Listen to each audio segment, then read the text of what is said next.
Islam. It is August the 25th, 2022. This is Imani's Arrington-Bey, Hebrew Mountain Moorish Ascent, and I'm going to be reading from the Moorish literature. A divine warning by the Prophet for the nations.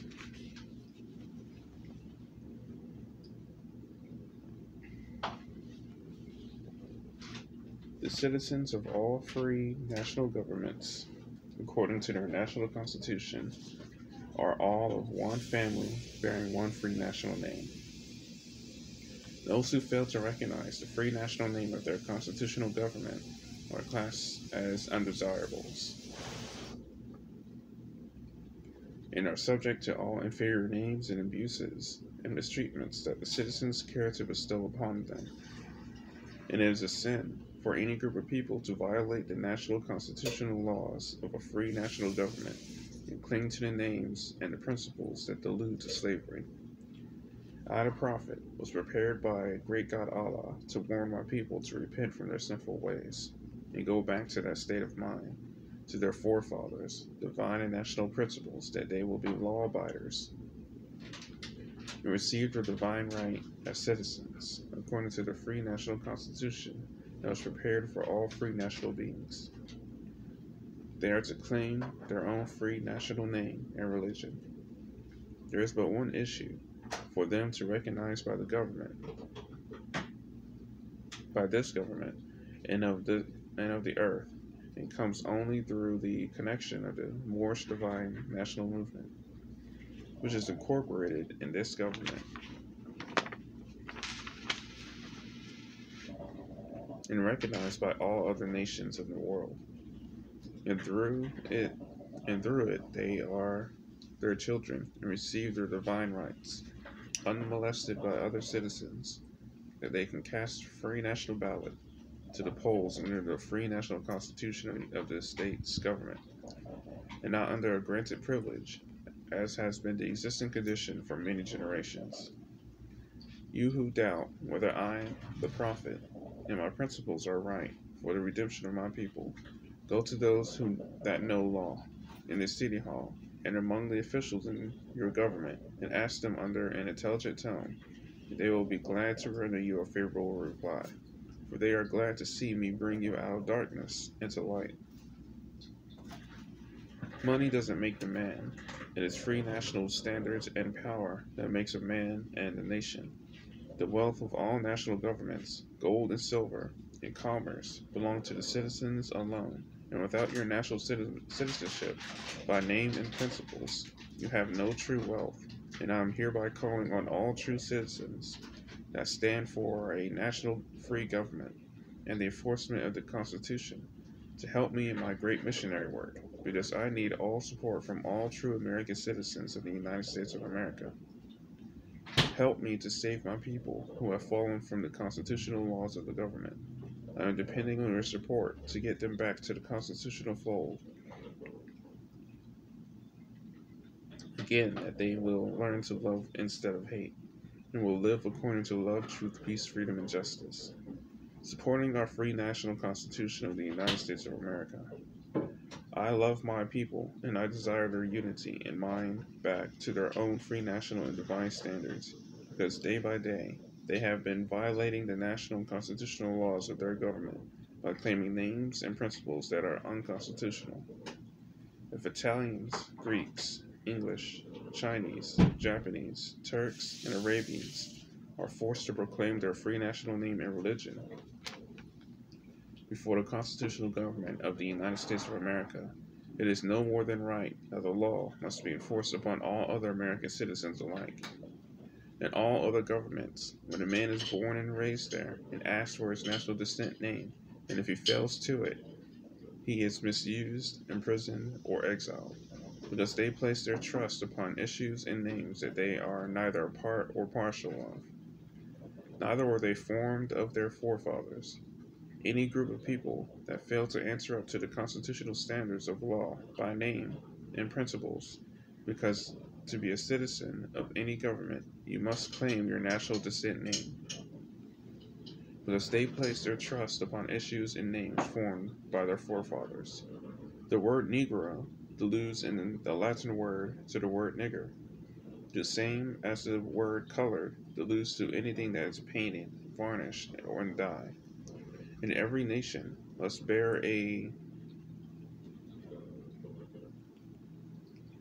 Three national name. and every nation must bear a national descent name of their forefathers, because honoring thy fathers and thy mothers, your days will be lengthened upon the earth. These names have been recognized by the true American citizens of this day. Through your free national name, you are known and recognized by all nations of the earth that are recognized by said national government in which they live.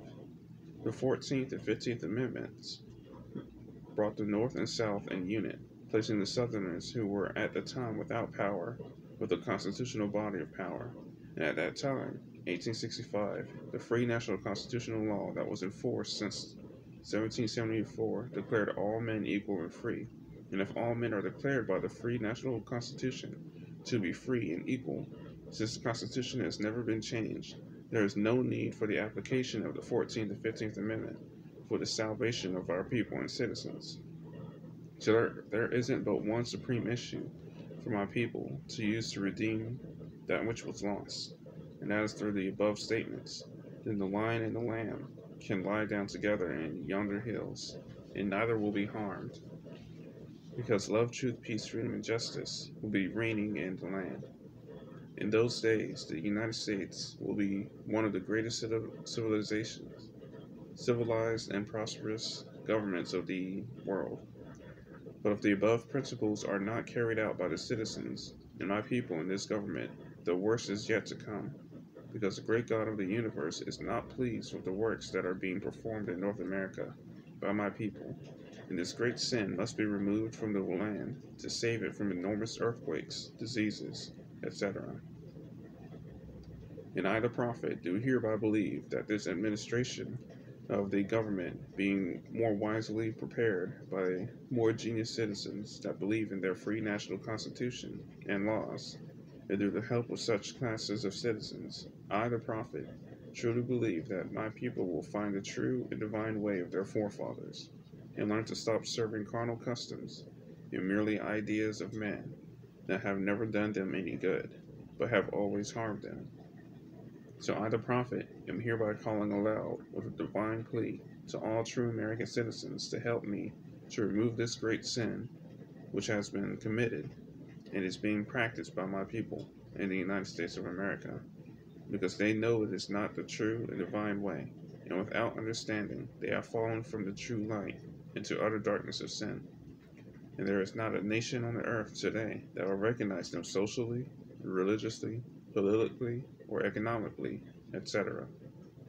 In the present condition of their endeavorment, in which they themselves try to force upon a civilized world, they will not refrain from their sinful ways of actions, and their deeds have brought Jim Crowism, segregation, and everything that brings harm to human beings on earth. And they fought the Southerner for all these great misuses. But I have traveled in the South, and have examined conditions there, and it is the works of my people, continuously practicing the things that bring dishonor, disgrace, and disrespect to any nation that lives the life. And I hereby calling on all true American citizens for moral support and finance to help me in my great missionary work to bring my people out of darkness into marvelous light. From the prophet.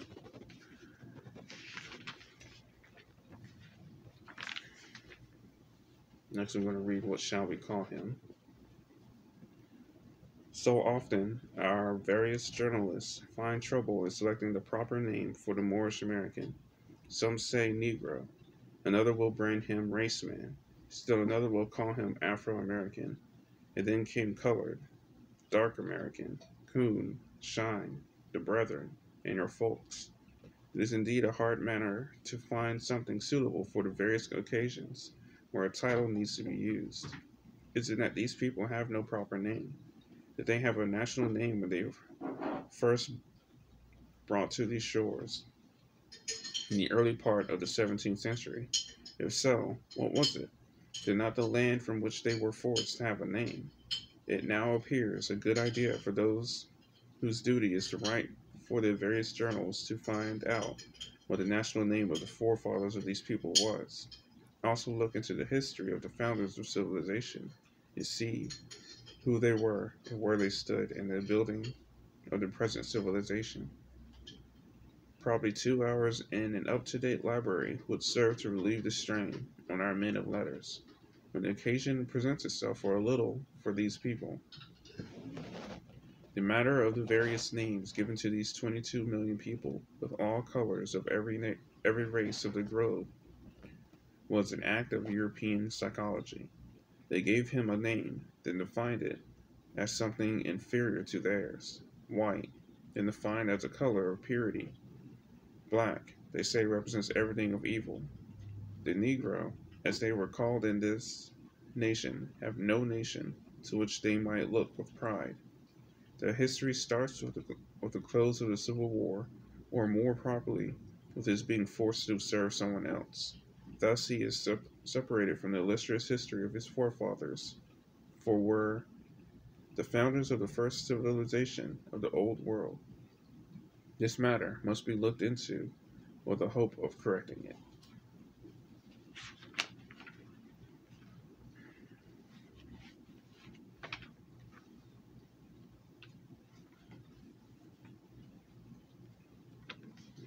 And lastly, I'm going to read the voice of the prophet.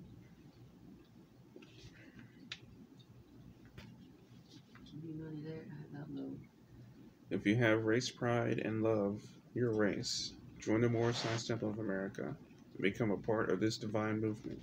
Then you will have power to redeem your race because you will know who you are and your forefathers were. Because where there is unity, there is strength. Together we stand, divided we fall.